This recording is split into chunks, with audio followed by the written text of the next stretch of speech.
नमस्ते. मी आज सुकटवणी करून दाखवते आणि ते पण बल्याची सुकट आणली आहे. एकदम सुक्की, म्हणजे बळे असतात लांब असतात आणि ते कसे बारीक असताना ते सुकवतात ना, त्याची मी आज तुम्हाला सुकटवणी करून दाखवणार आहे. एकदम रत्नागिरीमध्ये म्हणजे आमच्या कोकणी स्टाईलमध्ये असं बनवतात, तसं मी ओरिजिनल तुम्हाला आज सुकटवणी करून दाखवते. ही सुकट आहे बघा, ही लांब असते, लांबच्या लांब एकदम. आणि ह्याला आहे ना बळे बोलतात. म्हणजे आहे ना मोठे मोठे असतात ना, ताजे पण आपल्याला भेटतात, पण त्याला बळे बोलतात. आणि आहे ना छोटे छोटे असताना आहे ना हे लांबचे लांब सुकवतात. आणि ते आपण कसं हे असं तोडून आता त्याचं आपण सुकटवणी करायचं आहे. म्हणजेच आपण कालवण वगैरे मच्छीचा रस्सा असं आपण बोलतो ना, पण तसं आपल्या कोकणामध्ये कोण बोलत नाही. हे म्हणजे आमच्या तिथे रत्नागिरीला हे सुकटचं कालवण करायचं म्हटलं ना तर त्याला सुकटवणी बोलतात. आणि त्याच्यासाठी आहे ना मी तुम्हाला लागणारं साहित्य दाखवते. हे पाणी आहे आणि हे आहे ना हे लसूण घेतले आहे, 5-6 पाकळे लसूण घेतलं आहे. हा 1 इंच अद्रकचा तुकडा घेतला आहे. म्हणजे असं सोलून आहे ना ते 4 तुकडे केले आहेत, कारण ते मिक्सरला लावायचे आहेत म्हणून. हे ओलं खोबरं आहे, म्हणजे थोडंसं अर्धी वाटी घेतलं आहे. हे कोकमं आहे, हे कोकमं पण आमच्या रत्नागिरीला फेमस आहे. रतांब्याची कोकमं बनतात. हे कोकमं आहे. हे तेल आहे, 50 ग्राम तेल घेतलं आहे. त्याच्यासाठी हे मीठ आहे. आणि हा आहे ना घरातला मसाला आहे, कोकणी मसाला. आता मी तुम्हाला आहे ना हे सगळं वाटून काढायचं आहे, ते मी तुम्हाला मिक्सरच्या भांड्यामध्ये घेऊन दाखवते. हे ओलं खोबरं घेतलं आहे, हे पण वाटायचं आहे. आपण अर्धा नारळ फोडतो ना, मग त्या अर्धा नारळातलं अर्धं खोबरं आहे. हे असं ओलं खोबरं आहे.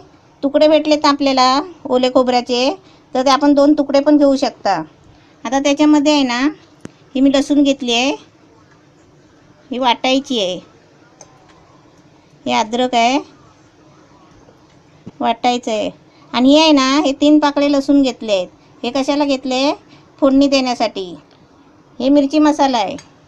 हा तर मसाला बनवलेला आहे म्हणून मी घेते, नाही तर गावाला आमच्याकडे आहे ना अख्खी मिरची घेतात लाल सुकलेली आणि त्याच्यात धने टाकतात. आता मी 1.5 चमचा मिरची पावडर घेतलेली आहे. मी तुम्हाला दाखवणार आहे नंतर, म्हणजे मिरची अख्खी मिरची आणून सुकी धने टाकून त्याचं पण एकदा मी तुम्हाला सुकटवणी करून दाखवणार आहे. आता मी हे पहिलं आहे ना हे बारीक करून वाटून घेते. आणि वाटायच्या आधी आहे ना आता हे सुकट आहे ना याच्यामध्ये मी असं पाणी ओतलं, असं पाणी ओतून ठेवायचं, म्हणजे तोपर्यंत आहे ना ती सुकट नरम पडते. आता मी वाटून घेते. आता मसाला आहे ना हा वाटून घेतला आहे, आणि हे बघा असा पाणी टाकून चांगलं गरगरीत वाटलं आहे. आता मी आहे ना गॅस पेटवते. आणि सुकट पण बघा चांगली भिजली आहे. गॅस पेटवला आहे आणि बघा भांडं पण ठेवलं आहे. आता त्याच्यामध्ये आहे ना पहिलं तेल ओतते. 50 ग्राम तेल घेतलं आहे, म्हणजे आपल्याला लागेल तेवढं ओतायचं.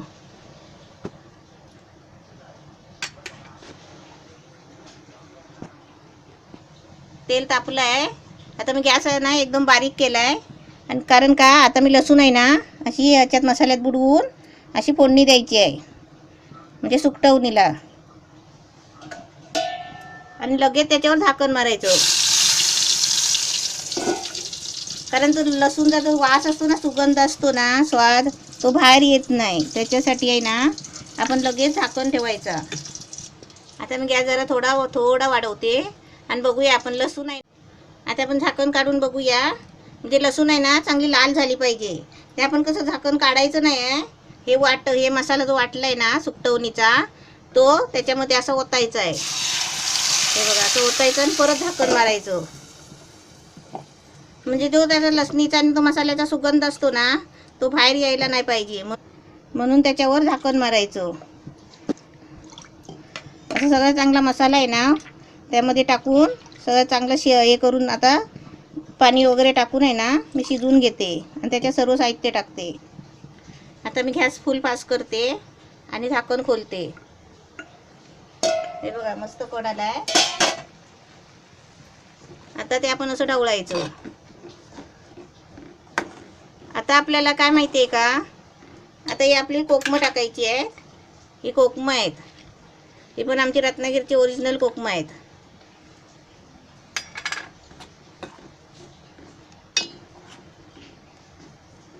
आता त्याच्यामध्ये आहे ना ही सुकट आहे ना हे पाणी ओतून ठेवलं आहे ना, ही सुकट, हे पाणी ओतून ती अशी त्या पाण्यामध्ये अशी स्वच्छ धुवायची, अशीच एकदा पाण्यातून काढायची अशी. आणि ते आता त्याच्यामध्ये आपण सुकटवणीमध्ये अशी सुकटं टाकायची.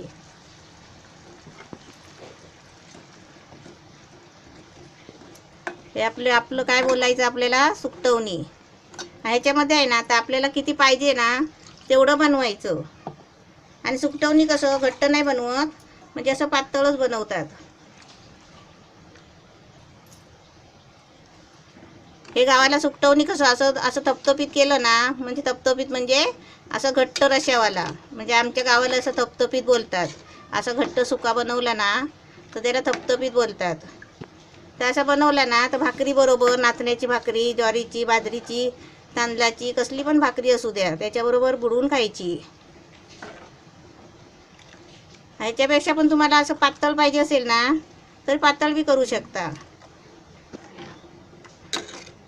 हे गावाला कसं भात असतो ना, मग त्याला गावठी भात बोलतात. घरात भात पिकलेला असतो ना आपल्या शेतातलं, त्याला गावच्या भाताला काय बोलतात, गावठी तांदूळ असे बोलतात. म्हणजे गावच्या भाताचे तांदूळ ते आपल्याला मुंबईला भेटत नाहीत.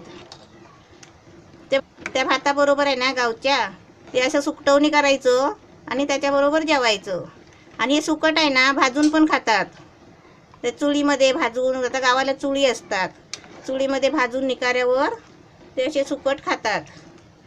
आता मी आहे ना त्याच्यामध्ये मीठ टाकते. आता त्याच्यामध्ये आपल्याला चवीपुरतं मीठ टाकायचं.